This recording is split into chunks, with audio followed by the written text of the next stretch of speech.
Atenção porque vai começar a aula de ciências.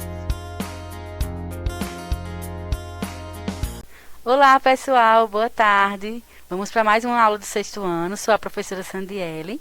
Peguem os cadernos, os lápis, caneta e vamos começar com a correção da aula anterior, que foi da atividade da aula 7. Então, na primeira questão, ela dizia o seguinte: sobre as camadas do planeta Terra, assinala a alternativa incorreta. Então, a alternativa incorreta seria a letra A, certo? Que diz o seguinte: a crosta é a camada mais interna da Terra e também a mais espessa. Então, o que é que está incorreto? A crosta não é a camada mais interna, né? A crosta terrestre é a camada mais externa, onde estão as rochas, nós seres vivos, tá certo? Então, a letra A seria a resposta incorreta. Outra questão que eu escolhi para a gente fazer a correção era a terceira questão, que diz o seguinte: analise os mapas a seguir e responda. Por que os vulcões e terremotos têm uma distribuição geográfica tão semelhante? Então, a resposta seria a seguinte: os vulcões e os terremotos são consequências dos movimentos de colisão e de deslizamento lateral entre as placas litosféricas. Então, justamente, eles estão distribuídos ao longo das extremidades das placas. Então, onde existe aqui, as extremidades das placas litosféricas, é onde vai ter maior incidência de vulcões e terremotos, tá certo? A quarta questão, ele falava o seguinte: as placas litosféricas podem realizar 3 tipos de movimentos relativos: colisão, afastamento ou deslizamento lateral. Leia as descrições a seguir e escreva qual movimento cada um está relacionado. Então, na letra A ele dizia: as placas podem se chocar, causando enrugamento e formando as grandes cadeias de montanhas nos continentes, como, por exemplo, os Andes, os Alpes e o Himalaia. Então, esse tipo de formação, ele é proveniente do movimento de colisão, quando as placas estão se chocando, tá certo? Letra B. Parte do contorno das placas apenas desliza sem colidir nem se afastar. Então, o tipo de movimento aí é o de deslizamento lateral, certo? E na letra C, as placas podem afastar-se uma das outras, abrindo espaços e aliviando a pressão interna momentaneamente. Assim, o material que compõe a placa pode se tornar líquido e ocupar o espaço aberto, solidificando e formando novas rochas. Então, esse aí seria o de afastamento, né? O próprio enunciado já começa: as placas podem afastar-se. Então, a gente já estaria relacionando ao movimento de afastamento. Agora, nós iremos iniciar a nossa aula de hoje, tá certo? O conteúdo de hoje é a continuação da aula anterior: características e estruturas da Terra. Então, o sistema terrestre ele é formado por 4 subsistemas, que é a litosfera, a atmosfera, a biosfera e a hidrosfera. Então, a gente viu na aula anterior um pouquinho mais adentro do conteúdo de litosfera. A estrutura interna da Terra, que apresenta a litosfera, como parte superficial, ela é dividida em 3 camadas: crosta, manto e núcleo. E acima da litosfera estão as camadas gasosas, que é a atmosfera, e a líquida, que é a hidrosfera. Já o conjunto de todos os ecossistemas do planeta vai formar a nossa biosfera. Então, aqui está uma imagem que a gente também viu na aula anterior, que fala sobre, mostra detalhadamente todas as camadas do nosso planeta, né? A crosta, que é a camada mais superficial, o manto, que é a camada interna, o núcleo externo, né, que é formado por parte líquida, que são as rochas fundidas, e o núcleo interno, que é uma parte mais sólida, formada por ferro, tá certo? E níquel.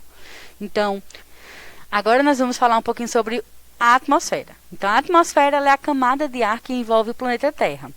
Ela é formada por diferentes gases, e dentre eles nós temos o gás nitrogênio, que é o gás que está em maior quantidade na atmosfera, o gás oxigênio, que é o gás essencial para a vida terrestre, o argônio, o gás carbônico e o vapor de água.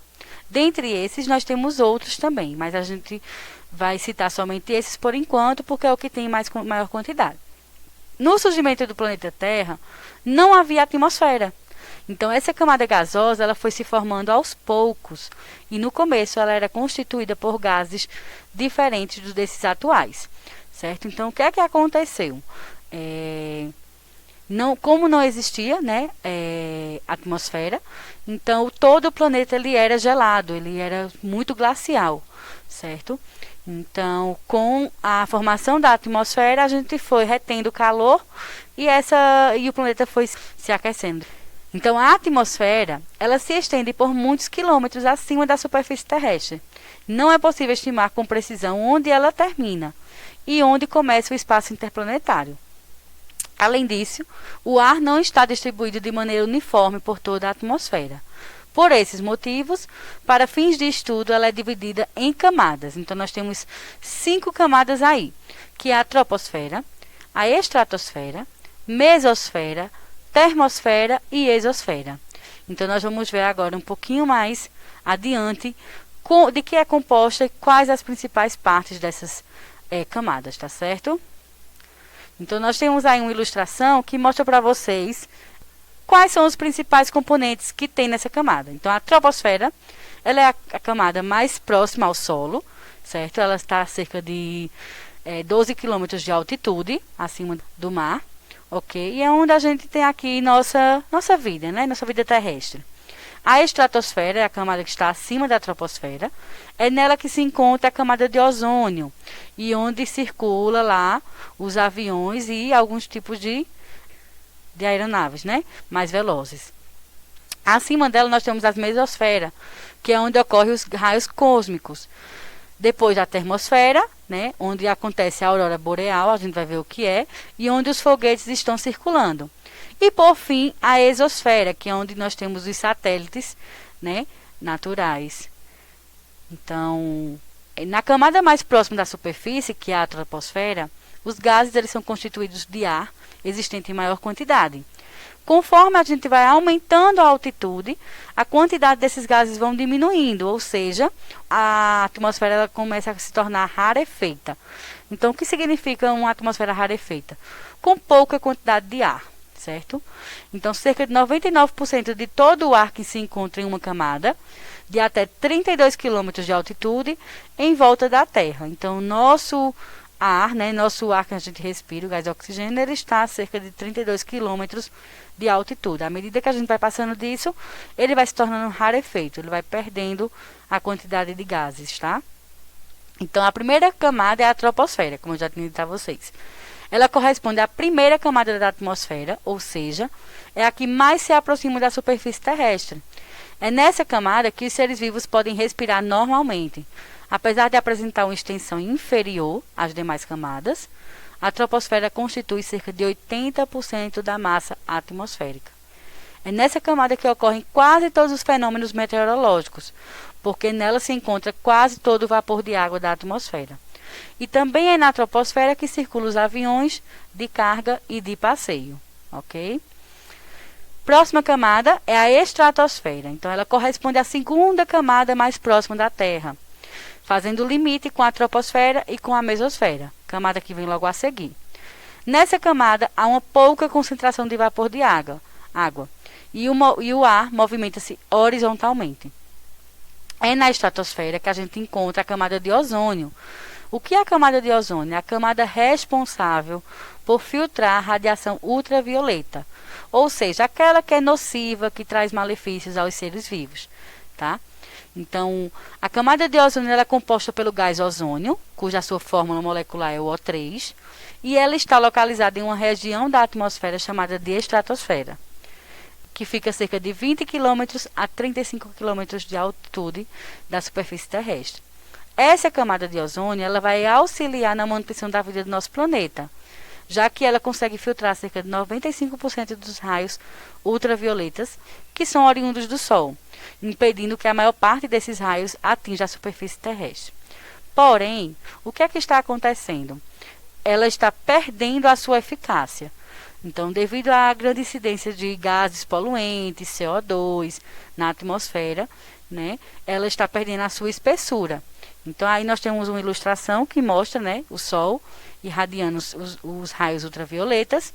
Então, uns entram e outros retornam para o espaço. Então, é essa a capacidade da camada de ozônio. Então, o que é que vem acontecendo? Com a grande intensificação do efeito estufa, e o que é o efeito estufa? É o fenômeno natural de extrema importância para a vida na Terra. Lembra lá que eu falei no início que logo nas eras glaciais o planeta era todo resfriado, porque não tinha atmosfera. Então, justamente o efeito estufa é o efeito que torna a existência da vida na Terra. Então, a partir da formação da atmosfera, ele reteu o calor, certo? Então, os raios solares que vêm do Sol, ele entra no planeta para tornar o planeta mais habitável. Sendo que, como nossa camada de ozônio ela está sendo destruída, à medida que a gente vai emitindo vários gases poluentes na atmosfera, então esse efeito estufa ele está se intensificando, ele está ficando muito forte e está trazendo malefícios para a nossa sociedade, né? Então pode causar aí vários danos como câncer de pele. Então são muitos problemas que é ocasionado devido a essa diminuição na espessura da camada de ozônio. Então, ele é responsável por manter as temperaturas médias globais, evitando que haja grande amplitude térmica e possibilitando que haja o desenvolvimento dos seres vivos, né? Então, ele é essencial que aconteça. Porém, tudo que é demais é veneno. Então, está intensificando muito esse efeito de estufa. Então, as próximas camadas, né? A mesosfera, que ela corresponde à camada intermediária entre a estratosfera e a termosfera. Ela é diferente do que ocorre na estratosfera. A temperatura da mesosfera, ela apresenta uma queda à medida que a altitude aumenta. Então, à medida que a gente vai aumentando, né, a altitude, a temperatura ela vai caindo. Nessa camada, as temperaturas podem chegar a cerca de menos 90 graus Celsius, no seu limite superior. É por isso que é considerada a mais fria entre as camadas da atmosfera. E nessa camada ocorre a combustão de fragmentos de meteoritos, evitando assim que eles cheguem à superfície terrestre. E isso é possível graças à resistência do ar que tem nessa camada, tá bom? A próxima camada que nós temos acima da mesosfera é a termosfera, que ela corresponde à camada intermediária entre a mesosfera e a exosfera, que é a última camada da atmosfera. Então, a termosfera é conhecida também como ionosfera. E por que dá esse nome? Esse nome ele é dado porque na camada concentra-se grande quantidade de íons, ou seja, partículas que são carregadas de eletricidade, que possibilitam a reflexão de ondas de raio. Então, é nela que acontece o fenômeno muito conhecido como aurora polar, ou também chamado de aurora boreal. E o que é esse fenômeno? São luzes ópticas, né, brilhantes, que podem ser vistas no céu durante o período noturno, que acontece lá no hemisfério norte, tá certo? Então, lá no Polo Norte acontece bastante esse fenômeno, que é isso aí, ó, as luzes, né, as diferentes cores que acontecem lá na atmosfera, tá? Então, a gente chama de aurora boreal. E, por fim, nós temos a exosfera, que é a última camada da atmosfera. E ela representa a transição entre a atmosfera terrestre e o espaço sideral. Ela inicia-se a cerca de 600 km da superfície terrestre e não apresenta limite superior visível, em decorrência dos gases que são extremamente rarefeitos que a constituem.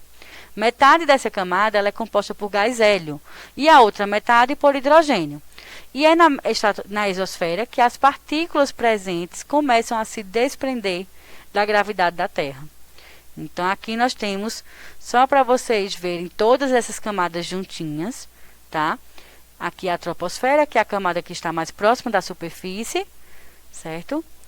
A mesosfera, que é onde os meteoritos eles são desfeitos. E, por fim, aqui a exosfera, que é lá quando a gente já está lá no espaço sideral, certo? E ela não tem limite para acabar, ok?